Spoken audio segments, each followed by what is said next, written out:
welcome back to my channel.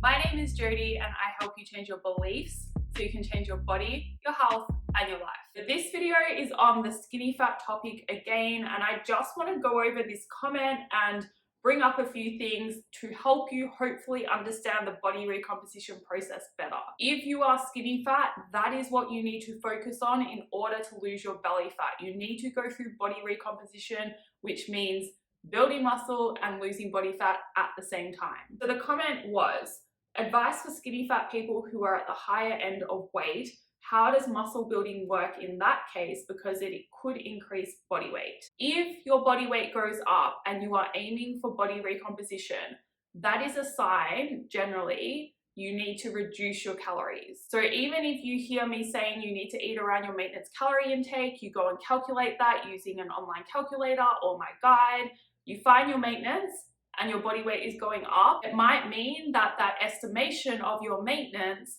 was actually a little high and you need to reduce your calories. This is not the case in every scenario of the skinny fat situation though, and that's why the skinny fat situation is difficult. Any transformation is hard, really. Weight loss is hard, weight gain is hard, body recomposition is hard. And one of the hardest things about body recomposition is actually understanding how to adjust things based on your progress and based on your biofeedback. Now, it's easy for me to understand this just because I have been through the process myself, working under other coaches, and then a lot of my clients are skinny fat as well. So I see how different bodies respond and I just know what to do based on that because I've got that experience. If you don't have that experience, then you are going to have to experiment a little bit on yourself. So in this case, if you are on the higher end of weight, so skinny fat, I say, has a spectrum. You might be sitting up here where you don't have enough muscle, but you also are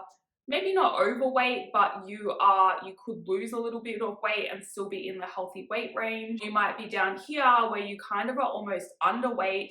You don't have a lot of muscle, but you don't really have a lot of body fat either. It just seems like it because you don't have muscle. Obviously you'd have some muscle, but you don't have enough of it. Or you might be somewhere in the middle. Now, if you are on the skinny side of skinny fat, this is where your body weight might go up throughout the body recomposition process, even though you are losing body fat. It's just the rate of muscle growth is so much higher, so your body weight goes up, but you're still going to end up looking leaner and tighter and more toned. Now, if you're on the other side of the spectrum and you can afford to lose a bit of weight, then you don't want your body weight to be going up through the process. But in saying that, it's not the end of the world if it does, and it is very individual. So generally, you don't want it to be. But if you are really hungry on your food and if you're putting that energy into training, if you're getting stronger, then I would probably say, depending on the rate of weight gain as well, leave your calories there for now,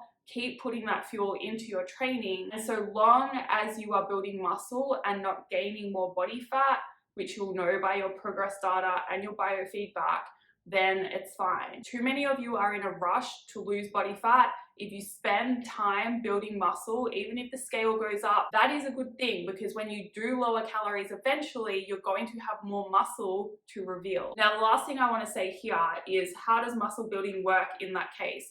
Muscle building works from fueling your workouts and training properly. So you're still going to be building muscle in this case. You really want to pay attention to whether you're gaining body fat as well. How you'll really know that is by what your measurements are doing, what your strength is doing in the gym, and also your biofeedback. It'll mostly be from your measurements, but you still need to take into account those other things as well, your biofeedback and your training performance. One more thing in terms of advice here, really make sure you are training properly because so many of you think you are, but you're not actually pushing it as hard as you could be. And also, don't hold yourself back based on what your body weight is doing. If you gain some weight, it's really not the end of the world. You can lose it again. If you get to a heavier weight than you've ever been, you can still have a leaner body than you've ever had. And there probably will come a time throughout your journey, especially if you are starting in a skinny fat position, where you are going to have to increase calories to continue building muscle and the scale is going to go up. That is all for this video. Thank you for watching. If you have any questions, feel free to leave a comment. If you liked it, please like it. If you'd like to see more, please subscribe. And if that's the case, I will see you in the next video.